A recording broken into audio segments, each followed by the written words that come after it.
Chris, if you act up again, I'm gonna call your mama. I said, if you're gonna call my mama, you're gonna have to pay the phone bill because the phone been cut off for 2 weeks. So we go to the movies, but it's hard because Michael got to sneak in the movie right before it starts. Some comedians are funny on stage. Chris Tucker is funny everywhere. Shopping in Vegas with Michael Jackson, having lunch with Robert De Niro, sitting in a VIP booth with Prince. Nobody around him ever stood a chance, and these stories prove it. Think about Robert De Niro, Mr. De Niro, this legend and stuff. So you get a little tensed up, but he's just like us, I was with him, he asked simple questions like me. He's like, what are you having for lunch? You having? So I don't know what you're having. I don't know. Whatever you're having, whatever you want to have.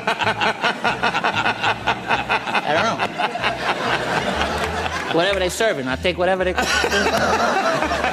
Name any celebrity on the planet, and Chris Tucker has a story with them. This is not an exaggeration. His friends have watched him prove it for years, and it never stops being ridiculous. He knows everybody. Yeah. You know everybody? I kind of do, and Not only do you know Michael Jordan, I wear Jordan 1s and the most comfortable shoes, and every time I see Michael, he look at your shoes. First thing he do is look down, what kind of shoes you got? Reebok, man, you crazy. Muhammad Ali? He said, you a funny mother Tucker. I said, oh, did he really? I thought he was going to say something else. Michael Jackson survived decades of the most intense fame on the planet. According to Chris, the one thing that finally got him was waiting at a front door. But Michael came out of the house and the dog just attacked him. Michael like, ow, Chris, ow.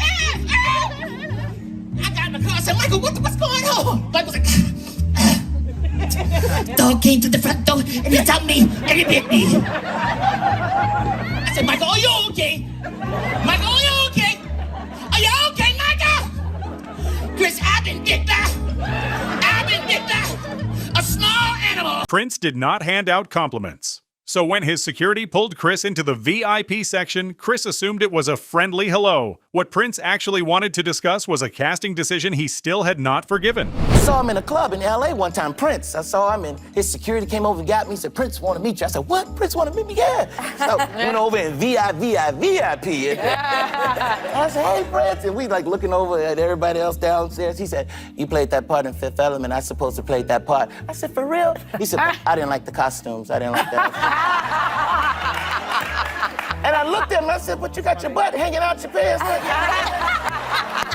He said, but this is my design.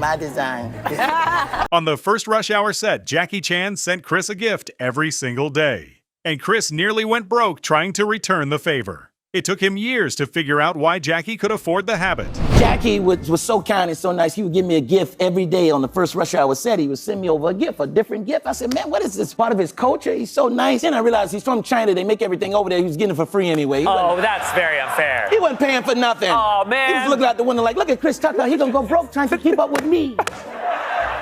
We make Jordan 1s in Taiwan. Everyone talks about how generous Michael Jackson was, and Chris got to test exactly where that generosity ended. The answer was parked outside. Michael was just so nice. He would give you anything if you liked something. Like I was just complimenting a flat screen TV he had, and he gave it to me. I was like, Michael, I didn't want the TV. But then the black came out of me. I started liking everything after that. I said, Michael, I like that Rolls Royce. That's a bad Rolls Royce. Not the old one, the new Rolls Royce, right there. He was like, you like it, Chris? I said, yeah, I like it. He said, you sure you like it? I said, yeah, I like it. He said, well, you better go buy one, because I ain't giving you my Rolls. In Hollywood, borrowing a car means something different. Chris asked Charlie Sheen for a Ferrari, got it the same day, and then developed a very loose definition of the word borrow. Charlie let me borrow his Ferrari, man, when I was like 24 or something like that.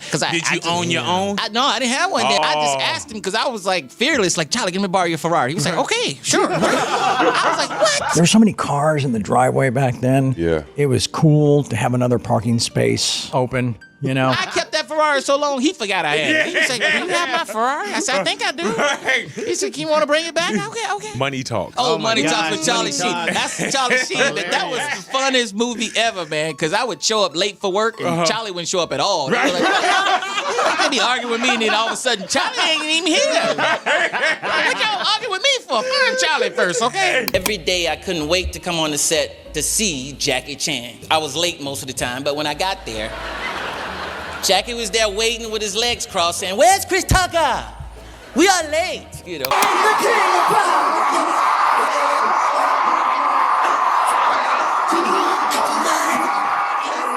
Walking through Las Vegas with Michael Jackson teaches you exactly where you rank in the celebrity food chain. Chris found out his place the hard way in front of an entire crowd. One time we was in Vegas, though, this was the crazy thing. We was in Vegas and Michael went shopping. We went to this place in the Venetian.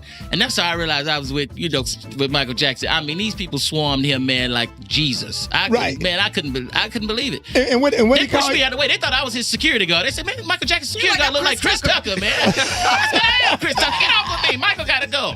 They put their hands on you. And they tried to, man. And one dude gonna come try to grab me from the back. That's how they caught me. That's how they brought me in. They was slinging like that. Did they grab me? Yeah. Yeah. Man, get the hell out of me, man! Hey! Who you sure that? We couldn't stop laughing. We did 56 takes one way, and we got one clean, and Brett Ratner started laughing. I'm like, oh! But it was magic. Long before the Hollywood money, Chris grew up the youngest of 6 kids. And in a house that crowded, groceries had a survival economy. His relationship with cupcakes explains a lot about the man he became. Hide the cupcakes, because I'm the youngest of 6 kids. We hide the cupcakes because they be gone.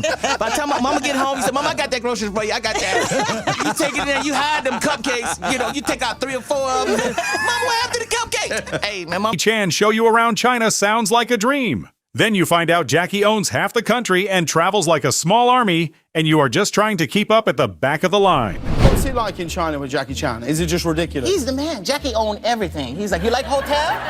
He said, you like hotel? I said, yeah, it's my hotel. That's my hotel. No. So I got to do more movies. But he really just goes over and just walks around with like 15 people, and then I'm like in the back of the 15 people. Jackie, wait up, hold up. This don't look right, man. We're supposed to be together. He's like, oh, come on, restaurant. We go to the restaurant. Being friends with Bill Clinton sounds impressive until you find out what the job actually involves. Chris got dragged across an entire continent as the president's personal entertainment system, and quitting was not on the menu. I went to Africa one time with Bill Clinton. He invited me to Africa, man. He invited me. He said, Tucker, you want to go to Africa with me? I think you'll like it. You're black. I'm black. I think you'll like it. So I started doing the impressions, man. Everywhere we went, he wanted me to do them. We in little parties at night. Tucker, come do me. Come do me. Come on over here. Every country we went to, finally I got tired. We got to Nigeria. He wanted me to do it in front of the president of Nigeria. He said, Tucker, come on. Come do me. Come do me. Don't act like that. Come on. I said, Mr. President, I'm tired. It's been a long trip. Maybe I won't do it this time. Tucker, come on now.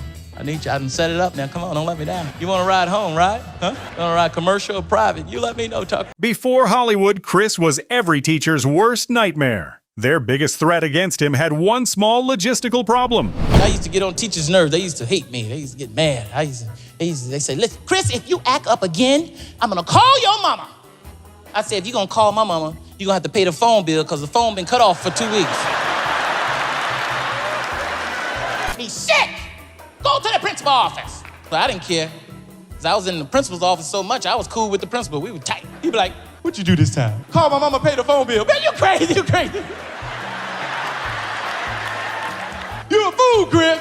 You a fool, boy. One trip to the mall, Michael decided a disguise would solve everything. Out of every mask on the planet, he picked the one guaranteed to start a riot. We did. One time we went to a mall. We was out. Michael wanted to go to the record store or something, and he forgot he was famous. He was like, I gotta go to the mall. Go to the mall. And we finally said, Michael, you can't go in the mall, man. You forgot who you are. He said, well, let's go. And it was only thing was in the car was a Spider-Man mask. So Michael said, I'll put this on. We'll go in and we get. I said, Michael, you can't do that. Spider-Man ain't gonna just be walking through the mall. Ain't nobody. They gonna know it's you, Michael. He's like, no, he won't. Chris, it'll work. It'll work. We go in the mall, and he was getting away with it until people figured it out, because I was with him, and he was like, Chris, is that Michael Jackson? That Spider-Man mask? No, that's Spider-Man. That's Michael Jackson. All of a sudden, the mall went crazy, and they had to scoot us out. You should have seen it. Mama calling me for Christmas, wanting a Christmas gift and shit. I always want something. So, Mama, why the every time you call, you always want something? Why the just can't talk? You know I ain't got no money. I told her, I said, I'm broke. Broke as a mother. I'm so broke, if a rob me, he'll just be practicing. You ever had a neighbor that borrow your shit and keep it so long, you have to borrow it back? I told you, you got a broom I can borrow, man. No, you still got my goddamn broom. At one point, Chris hired his entire family to run his comedy club. It went exactly the way you think it went, and shutting it down turned into a family crisis with his own dad. Don't have your family working for you. Okay. In the comedy club. Because my family worked for me in my comedy club, and I went there. The club wasn't making no money, but everybody had new cars. And that's what My brother was drinking up all the inventory. He's like, I gotta try this stuff, man. Make sure it ain't strong. I said, man, you know, How long did it last? about a year. That was it. Who made the call to shut it down? I did. I was did. like, this is over. I'm not making no money. This is gonna mess up my movie money. Were they upset with you? Yeah, my dad was upset with me because he was the cook. He was like, what am I gonna do now? I said, be my daddy. You're not my brother. I'm not your brother? All the stuff we've been through? Rush Hour 1, Rush Hour 2? Chris Tucker never runs out of stories, and this channel never runs out of Chris Tucker. If these made you laugh, you know where to find the rest.